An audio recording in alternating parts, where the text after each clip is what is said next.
កំណាបមានចំណងជើងថាគុណទឹកដោះម្ដាយថ្លៃដកស្រង់ចេញពីសៀវភៅកំណាបធម៌ភាគទី4និពន្ធដោយឧបាសកអុកបូរ៉ាអធិប្បាយសុភាសិតដោយលោកសឿងស្រេងពុទ្ធោអរហង្គតាំងគោរពគុណព្រះសាស្តាខ្ញុំអុកបូរ៉ាបន្ទន់កាយាអោនសិរស័យបង្គំក្រាបលុតគុណកែវទាំង3ព្រះរតនត្រ័យថ្លៃជាងមាសពេជ្រទឹកថ្នោតទឹកអំពៅយកទៅធ្វើស្ករចោលទឹកមិនល្អកូនអើយបាបធំទឹកដែលពូកែគឺជាទឹកខ្មុំទឹកមានទុកធំគឺជាទឹកភ្នែកទឹកត្រីទឹកសៀងនិងទឹកស៊ីអ៊ីវខាប់ទឹកទាំងនេះសម្រាប់ជ្រលក់ត្រីសាច់ទឹកពុលទឹកពឹសព្រះពុទ្ធហាមផ្ដាច់ទឹកក្រអូបសម្រាំងស្រេចនោះគឺទឹកអប់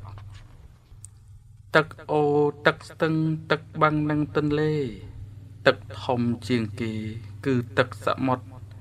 ទឹកដែលគេលក់ជាទឹកបរិសុទ្ធទឹកល្អរហូតផុត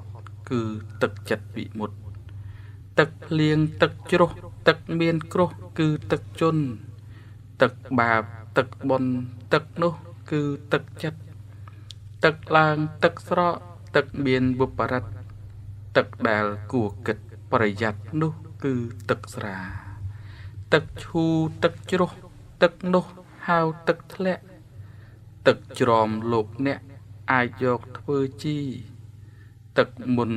ដាក់ផ្កាបរិស័ទមូលមីទឹកគុណពេញទីគឺទឹកដោះម្ដាយ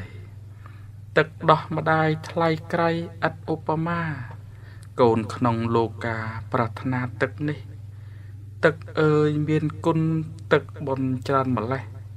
កូនអើយកុំធ្វេសចចេះនិរគុណទឹកដោះម៉ែប្រែคล้ายទៅជាឈាមកូនបៅអង្គៀមទាំងយប់ទាំងថ្ងៃគុណបុណ្យអ្នកម្ដាយមិនអាចកាត់ថ្លៃកូនក្នុងលោកីអាស្រ័យដោះម៉ែសូមអនុមោទនា